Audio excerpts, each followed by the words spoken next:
पश्चिम बंगाल के कोलकाता में टॉलीगंज विधानसभा में इस वक्त मेरी मौजूदगी है। जिस तरह से प्रचंड पारा इस वक्त चढ़ा हुआ है, यानी कि काफी तेज गर्मी है, उसी तरह से सियासत भी यहाँ की प्रचंड हो गई है। और यहाँ से भारतीय जनता पार्टी के उम्मीदवार बाबुल सुप्रियो जी हमारे साथ हैं। केंद्रीय मंत्री, आसनसोल से 2 बार के सांसद, लेकिन इस वक्त विधायकी के लिए जनता के बीच जाकर वोट मांग रहे हैं। सर, कैसा चल रहा है चुनाव प्रचार आपका? बहुत अच्छा बहुत अच्छा चुनाव प्रचार तो है।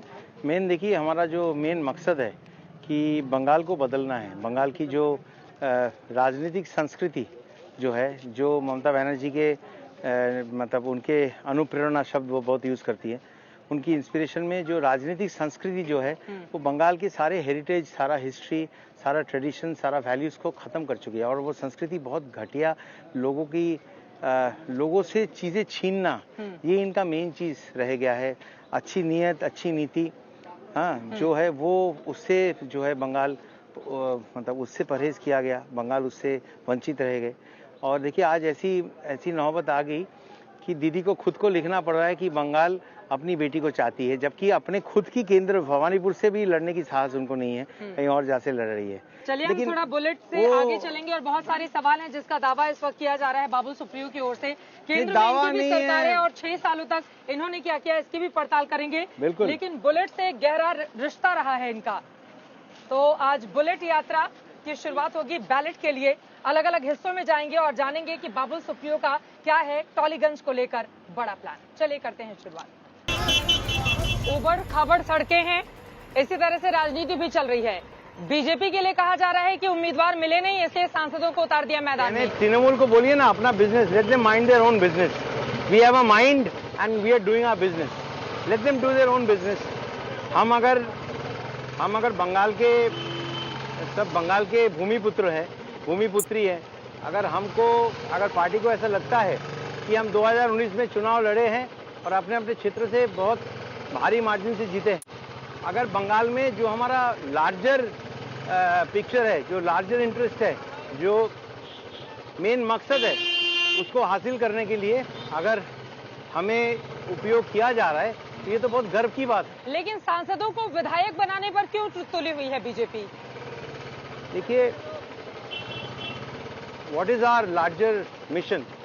बंगाल को एक स्वस्थ मस्तिष्क वाला, एक अच्छी सोच, अच्छी नीयत, मैं बोल रहा हूँ, नीति तो सब बनाते हैं, लेकिन नीति को जमीन पे उपयोग करने के लिए नीयत भी तो होनी चाहिए। उस नीयत में जीरो है ममता बनर्जी और उनकी पार्टी। अच्छा, मैं तो और भी वो हमारा लार्जर मिशन है। हाँ। और उस मिशन में अगर बंगालियों को उतारा गया है, इसमें क्या हर्ज है? हमें तो बंगाल की तरफ देखना चाहिए, हम यहाँ के सांसद हैं। तो अब की बार 200 पार कैसे होगा, ये बड़ा सवाल। लेकिन उसके पहले जरा इलाके के बारे में बात कर लें। यहाँ पर समस्याओं का तो अंबार दिखाई दे रहा है। सड़कें खराब है, पानी की समस्या है। पानी की समस्या नहीं है, पानी है ही नहीं, भी कर रहे थे, पानी है ही नहीं। और जिस सड़क से आप जा रहे हैं, यहाँ पे बरसात के टाइम पे 3-4 फीट का तक पानी जो है जम जाती है, और 20 साल से ऐसा ही हो रहा है। तो ये देखिए ना आप, ये पीडब्ल्यूडी मिनिस्टर है, उनके अपने असेंबली में ऐसी हालत है। और ये वोट के पहले, देखिए, बेवकूफ़ बनाने वाली जो काम है, ठीक वोट के पहले तोड़ के रख दिया गया है कि हम सड़क बना रहे हैं, और ये दिन में इस तरीके के घटिया काम करते हैं, उसलिए रात को इनको गुंडे भेजना पड़ता है घर घर में। और टॉलीगंज तो अपने आप में टॉलीवुड के लिए भी जाना जाता है, इसको बेहद समृद्ध होना चाहिए था, लेकिन यकीनन जो स्थिति इस समय दिखाई दे रही है, और अगर ये मंत्री का इलाका है तो बहुत सारे सवाल तो खड़े होंगे। बहुत पावरफुल मंत्री, दीदी का राइट हैंड है, छोटा मोटा मंत्री नहीं कि जो चीफ मिनिस्टर के सामने बात नहीं कर पाए। वो ऐसे मंत्री है कि जिनकी बातों पे मुख्यमंत्री जी यकीन करते हैं, और उनका राइट हैंड लेफ्ट हैंड जो 2 मंत्री है, उनमें से एक अरूप विश्वास है। तो अगर वो तृणमूल के हैवीवेट हैं तो उनको कैसे हराएंगे आप उन्हीं के गढ़ में आकर? बिल्कुल हराएंगे। लोग वोट काम से देते हैं, डराने धमकाने से नहीं देते। और दिन के टाइम पे वो क्या काम करते हैं देखिए, रात को घर घर गुंडा भेज रहे हैं।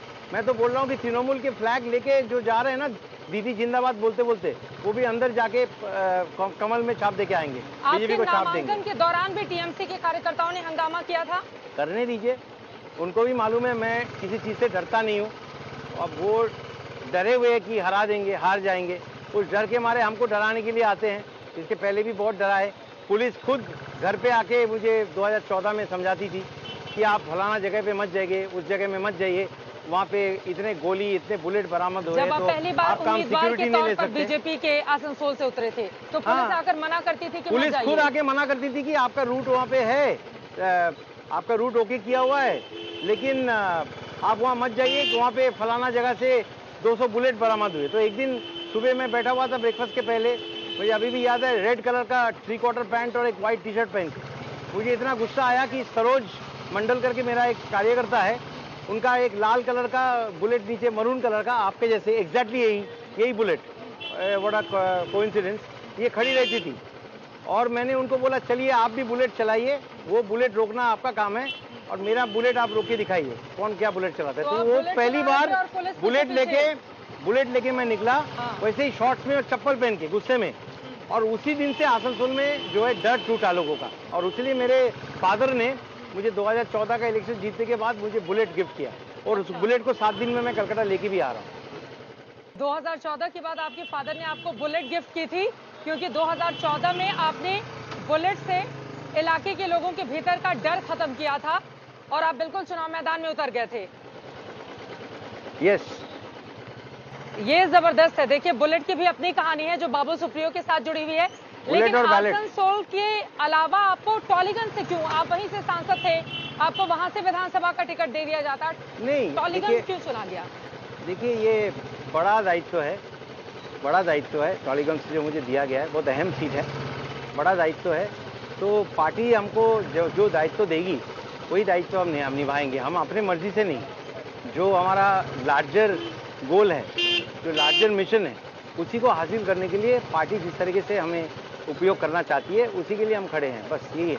और वो तो 60 सीट 7-7 जीत के हमको देना ही है, उसके लिए भी तो मेरा रोज जो है वो 7 सीट भी जो है उसमें भी लड़ाई कर रहे हैं, उसके लिए भी प्लानिंग्स बना रहे हैं, सारे मीटिंग्स वगैरह तो करना, ये करना। टॉलीगंज के अलावा और 60 सीटों की जिम्मेदारी दी गई है। जिम्मेदारी मतलब वो तो इट गोज विदाउट सेइंग, जिम्मेदारी दे या ना दे, मैं वहाँ का MP अगर हूँ तो मुझे वो 7 सीट जो है जीत के देना है। आसनसोल की 7 सीटों की आपने बात कही, एक और सवाल जो लगातार लोगों के ज़हन में चल रहा है उस पर मैं आऊं, लेकिन उसके पहले आपका मैनिफेस्टो आ गया, भारी भरकम लोक लुभावना इसको कहा जा रहा है, लेकिन ममता दीदी की पार्टी निशाना साधते हुए कह रही है कि गुजराती और मध्य प्रदेश के लोगों ने लॉन्च कर दिया, बंगाली नहीं मिले उनको।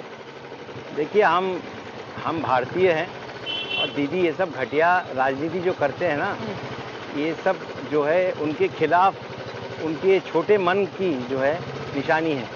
आपको मैं बताऊं कि बंगाल में सैकड़ों ऐसे भारतीय हैं जो बंगाली नहीं हैं लेकिन बंगाल में रहते हैं और बड़े बड़े उद्योगपति हैं, जैसे आपको मालूम है गोइंकाज है, कि कौन नहीं है, कितने अग्रवाल्स हैं, सब अलग अलग जगह के उद्योगपति जो बंगाल को समृद्ध किया है, बड़े बड़े इंडस्ट्रीज यहाँ पे खड़े की है और उन्हीं लोगों को आज दीदी बहिरागत बोल रहे हैं, बाहर से आए हुए लोग कह रहे हैं, तो क्या उनको लोग छोड़ देंगे, माफ कर देंगे?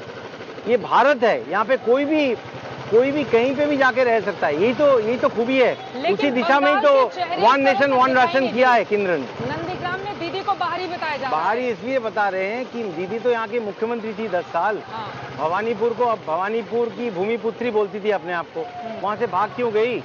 देखिए जो स्टेट का दीदी को ऐसा लगता है कि माइनॉरिटी वोट पर उनका अधिकार है, उन्होंने अपीजमेंट पॉलिटिक्स को किस तरीके से, कोई हदें नहीं छोड़ी उन्होंने, अपीजमेंट पॉलिटिक्स जिस तरीके से उन्होंने किया है, कोर्ट का परमिशन लेके हमें दुर्गा पूजा करना पड़ा, सरस्वती पूजा करना पड़ा, लेकिन समाज को डिवाइड करने का काम उन्होंने शुरू किया, उन्होंने ही किया और उन्होंने ही उसका अंत अभी कर रहे कि ये बहिरागत और आने वाला, तो शुभेंदु अधिकारी उसका जवाब दे रहे कि अगर टालीगंज में दीदी बहिरागत बोलेंगे तो फिर शुभेंदु अधिकारी जो है उसी का जवाब दे रहे हैं, बोल रहे कि आप क्या बोल रहे हैं, आप तो आपकी खुद की जो कॉन्स्टिट्यूंसी है भवानीपुर, वहीं से भाग के आप आ गए।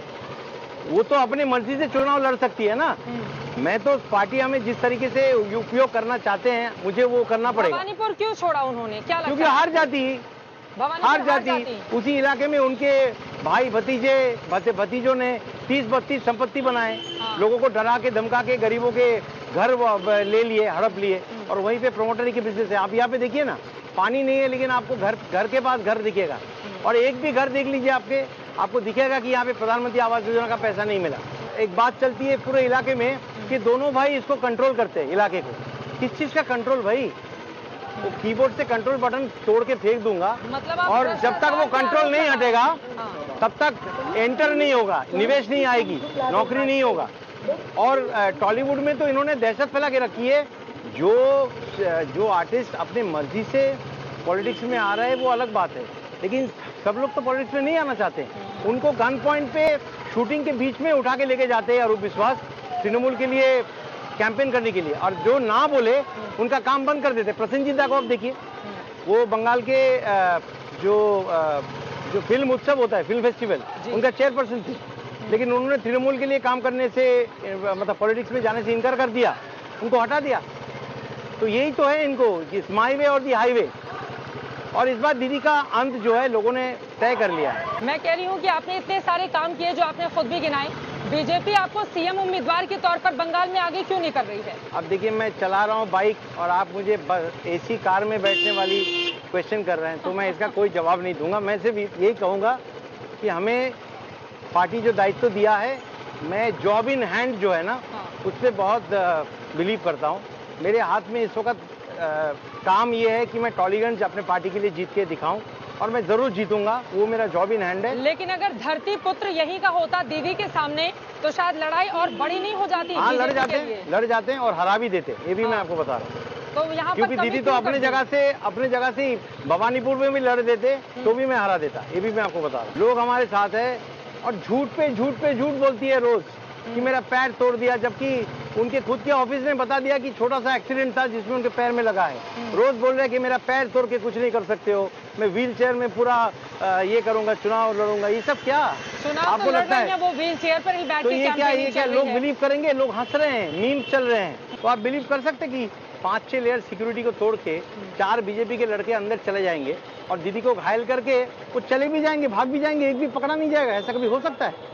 तो कोई बिलीव नहीं कर रहा है। देखिए, करने को तो हम बहुत कुछ कर सकते हैं, फिल्में बहुत बन सकती है, एक्टिंग बहुत हो सकता है, लेकिन क्या वो फिल्म बॉक्स ऑफिस में सर्वाइव करेगी? अब फिल्म और एक्टिंग की बात हो गई है, खेला होबे उधर से हो रहा है। खेला होबे नहीं है, हम खेलने ही नहीं देंगे। परिवर्तन होबे, बिल्कुल परिवर्तन होबे, विकास होबे, आसोल परिवर्तन होबे। ये कलकत्ता को लंदन बनाने की बात की थी। अरे भाई, लंदन हमको नहीं चाहिए, लंदन को लंदन रहने दीजिए। आप कम से कम कलकत्ता को कलकत्ता तो बनाइए। देखिए, बहुत सारे मुद्दों पर बातचीत करते करते किशोर कुमार जी की मूर्ति के पास हम चले आए हैं और हम अपनी गाड़ी को थोड़ी देर के लिए बंद करेंगे। बाबुल सुप्रियो जी, अब मैं आपसे ये जानना चाहूंगी, देखिए किशोर कुमार जी की मूर्ति जब सामने हो और बाबुल सुप्रियो बगल में हो, तो कुछ ऐसे गाने जो आप गुनगुनाना चाहें चुनावों के इस खास दौर में? मैं यही कहूंगा, दीदी को भी यही कहूंगा, कुछ रोज झूठ बोल रही है।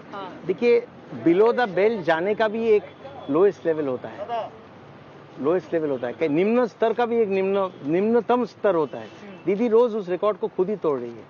तो एक गाना जो यहाँ पे गाना चाहिए, दिमाग में आ रहा है किशोर, कुछ तो लोग कहेंगे, लोगों का काम है कहना, छोड़ो बेकार की बातों में कहीं बीत ना जाए रहना,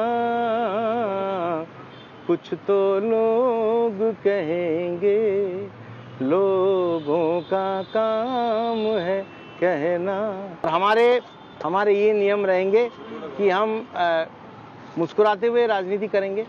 हम पॉलिटिक्स में अगर थोड़ा सा म्यूजिक ला सके, मैं अपनी बात नहीं कर रहा हूँ, पॉलिटिक्स में अगर थोड़ी सी म्यूजिक ला रहे हैं, जो दीदी ने जो नॉइस क्रिएट किया है और डर्टी नॉइस क्रिएट किया है, उससे निकल के थोड़ा सा अगर म्यूजिक लेके आ पाए, तो हमको लोगों को ये कहना नहीं पड़ेगा कि कहो ना प्यार है तुमसे प्यार, वो ही खुद हमको गा के सुनाएंगे कि आपसे प्यार है। अरे वाह। बस ये ऐसा कोई काम नहीं करूंगा जिससे लोग मेरा गाना सुनना बंद कर दे, क्योंकि वो मुझे भगवान से फ्री गिफ्ट मिला है। तो बाबुल सुप्रियो का दावा यही है कि टॉलीगंज से न सिर्फ शानदार तरीके से ये जीत हासिल करने वाले हैं, बल्कि अब की बार बीजेपी की सरकार भी यहाँ पर पश्चिम बंगाल में बनने वाली है।